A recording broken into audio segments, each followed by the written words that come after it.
Olá, queridos. Meu nome é Heraldo Gabri, sou pastor das Assembleias de Deus do Ministério de Madureira, moro na cidade de Braga, aqui em Portugal. E este é o nosso canal Aos Confins da Terra. Queridos, nessa tarde abençoada, nós queremos trazer uma porção da palavra do Senhor, que nós vamos extrair aqui do livro do profeta Daniel, no capítulo 1, do versículo 1 até o versículo de número 8, com ênfase no versículo de número 8. A palavra do Senhor nos ensina que no ano terceiro do reinado de Jeoaquim, rei de Judá, veio Nabucodonosor, rei da Babilônia, a Jerusalém e a sitiou. E o Senhor entregou nas suas mãos a Jeoaquim, rei de Judá, e uma parte dos vasos da casa de Deus, e ele os levou para a terra de Sinear, para a casa do seu Deus, e pôs os vasos na casa do tesouro do seu Deus. E disse o rei a Aspenaz, chefe dos eunucos, que trouxesse alguns dos filhos de Israel da linhagem real e dos nobres, mancebos em quem não houvesse defeito algum, formosos de parecer e instruídos em toda a sabedoria, e sábios em ciência e entendidos no conhecimento, e que tivessem habilidade para viver no palácio do rei, a fim de que fossem ensinados nas letras e na língua dos caldeus. E pulando versículos 5, 6 e 7, nós vemos aqui no verso 8 o seguinte: E Daniel assentou no seu coração não se contaminar com a porção do manjar do rei, nem com o vinho que ele bebia. Portanto, pediu ao chefe dos eunucos que lhe concedesse não se contaminar. Então, queridas, nós vemos aqui nessa pequena passagem sobre o início do cativeiro de Israel, do povo de Deus em Babilônia, nós vemos aqui a estratégia de Satanás justamente para tentar tirar do povo de Deus, do povo escolhido, da nação santa, a característica de adorador ao Deus verdadeiro. E nós sabemos que existem muitas pessoas proeminentes neste mundo.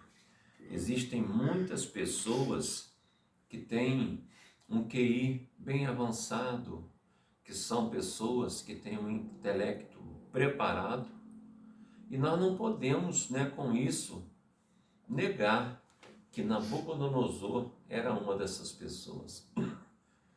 Se não, veja o seguinte: qual era a intenção de Nabucodonosor pegando a realeza e os mais nobres da nação? Justamente tirar deles aquele conhecimento que eles tinham da nação de Israel, do Deus de Israel, e trazer eles para o conhecimento pleno da lei dos babilônios. E nada melhor do que fazer isso com o alto escalão da sociedade. Porque se amanhã ou depois eles voltassem a ter uma nação como voltaram, eles não teriam líderes esclarecidos, qualificados para levar a nação adiante. E Nabucodonosor determinou ao responsável pelos eunucos, uma pessoa de nome Aspenaz, que tomasse algumas iniciativas com relação a 3 jovens proeminentes, ou melhor, a 4 jovens proeminentes: a Daniel, a Azarias, a Misael, que eles fossem instruídos em toda a arte, intelectualidade, em toda a sabedoria, em toda a ciência, em tudo que fosse dado aos caldeus normais, seria dado para eles ingressarem às fileiras de cidadão de Babilônia. Acontece que Deus, sendo aquele que sonda os corações, com certeza sondava o coração desses 4 jovens. Mas da mesma forma que Deus sonda os corações, o inimigo também tem os seus aliados. E com os seus aliados, ele instrui a esses aliados a fazerem também a sua obra contra a vontade de Deus. Perdão, queridos, o clima aqui é bem frio e ataca muito a nossa garganta. Então, voltando, o que eles fizeram? Eles foram induzidos por Aspenais a, primeiro, se alimentarem da mesa do rei, comerem e beberem os manjares do rei. Só que quando Deus olha para uma pessoa e vê que o coração dela está aberto à influência do próprio Deus, ele age, como ele agiu na vida de Daniel e dos outros 3 jovens. E Daniel propôs ao chefe dos eunucos não se contaminar com os manjares da mesa do rei. Eu sei que houve uma relutância, a gente pode acompanhar na continuação da leitura, mas Daniel propôs a Aspenais que fizesse uma experiência de 10 dias, com Daniel se alimentando apenas do fruto da terra e com água.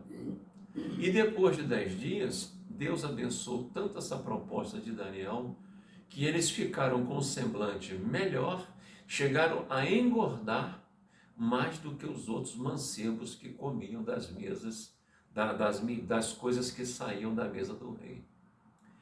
Em vendo isso, a gente chega à conclusão que quando o ser humano se propõe a fazer a vontade de Deus, Deus responde a esse ser humano. E tem muita coisa que nós precisamos entender, queridos, no mundo espiritual, que nos mostra que quando nós estamos decididos, a ver o que Deus tem para nós e a ver o que Deus tem feito para nos ajudar nessa terra, a gente vê que muitas vezes acontecem coisas ao nosso redor que nós não entendemos. Veja bem, o responsável por eles ali propôs no seu coração trocar o nome desses 4 personagens. Eu vou fazer aqui um pequeno apanhado para você ver que a intenção do inimigo das nossas vidas é tirar a nossa identidade cristã. E ele usa todos os meios e todos os subterfúgios para tentar fazer com que a gente esqueça a razão da nossa fé. Você não veja o seguinte, nenhuma menção foi feita de quantos cativos foram levados para a Babilônia. Mas a gente vê que nessa quantidade de cativos, nós vemos que todos os 4 que nós estamos mencionando e que a Bíblia traz à voga, todos eles tinham nomes que honravam ao Deus de Israel, ao Iavé. Os seus nomes, então, foram mudados. Por que mudados? Porque a intenção desse Aspenais era justamente tirar a característica, tirar a identidade cristã desses 4 jovens.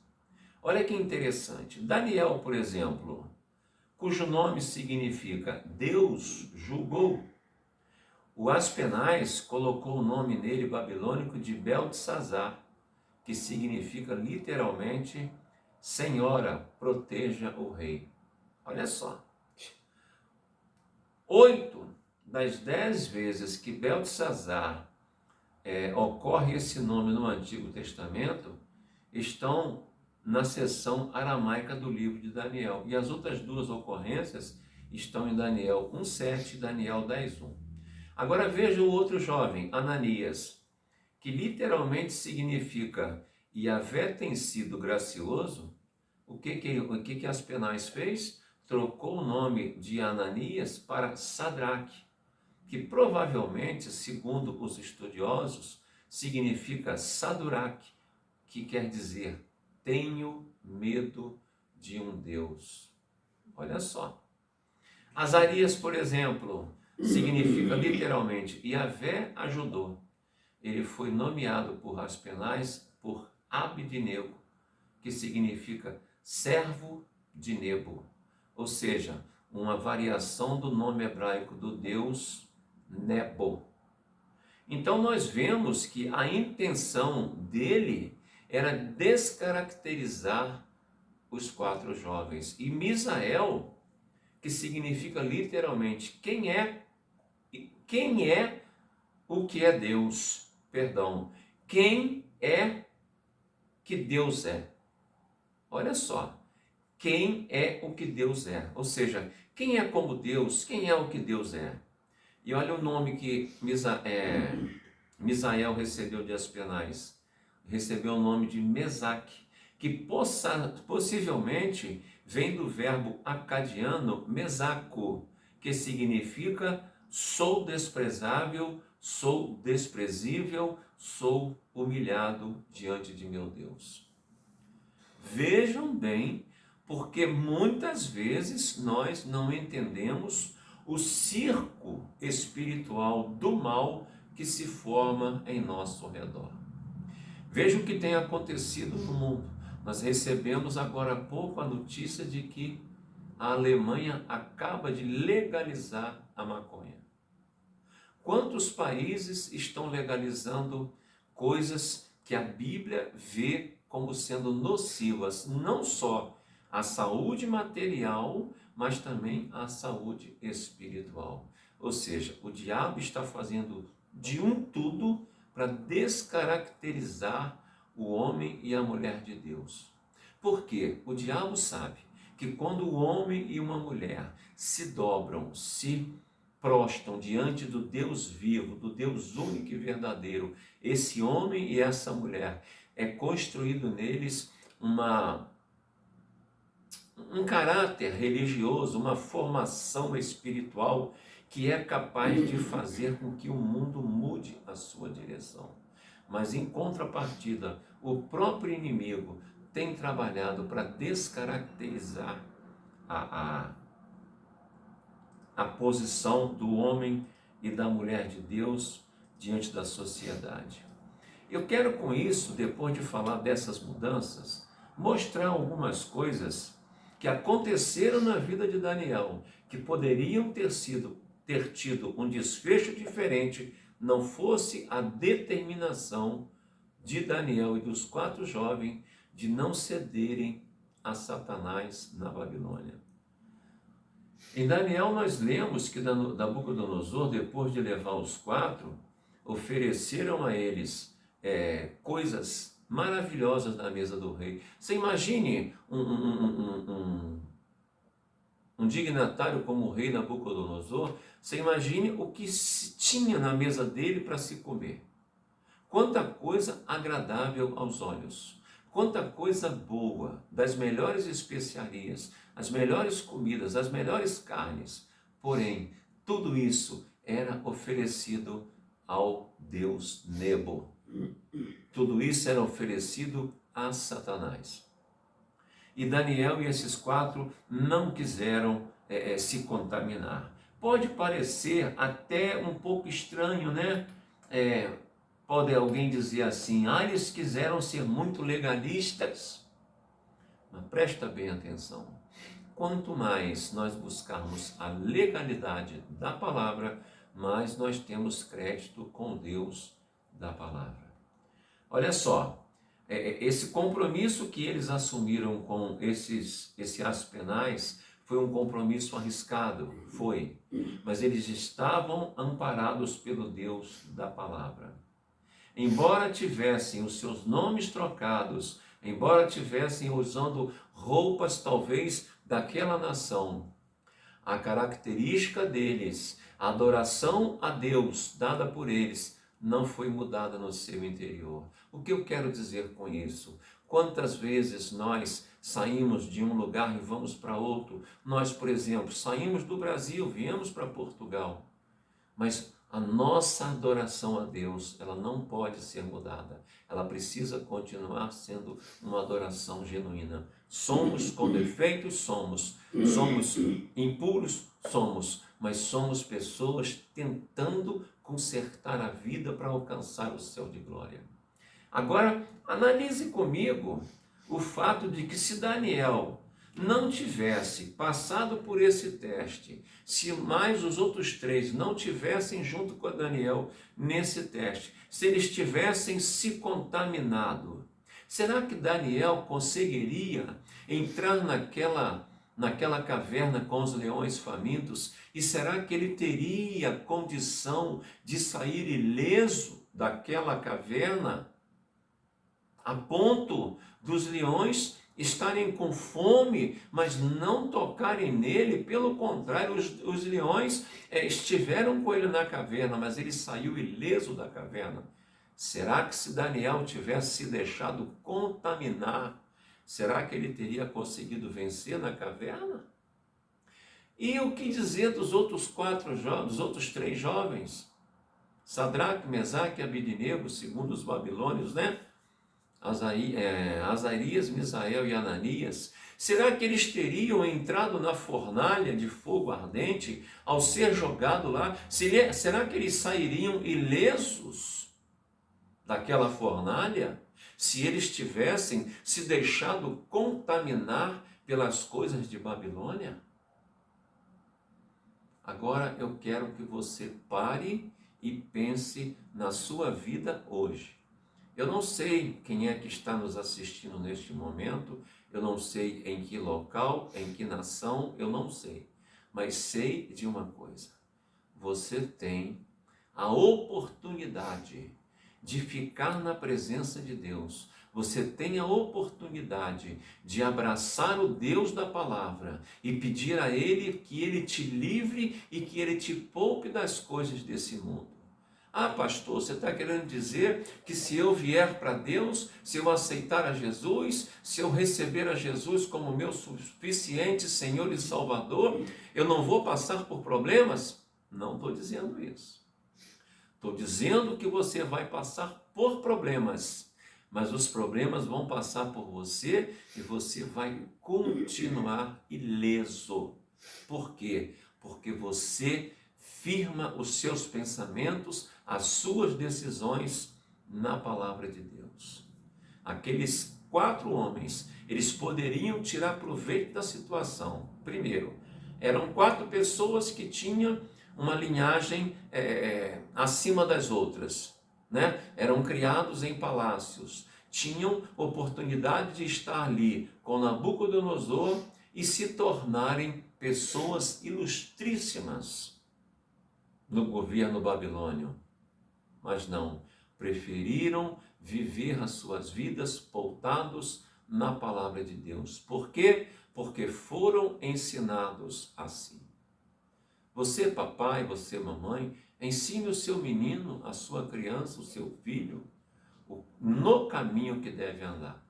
Não é ensinar o caminho, é ensinar no caminho. Esteja com eles no caminho e os ensine no caminho. Porque amanhã ou depois, se aparecer uma situação como essa, eles vão reconhecer que foram ensinados no caminho e vão viver as suas vidas baseada no caminho da palavra.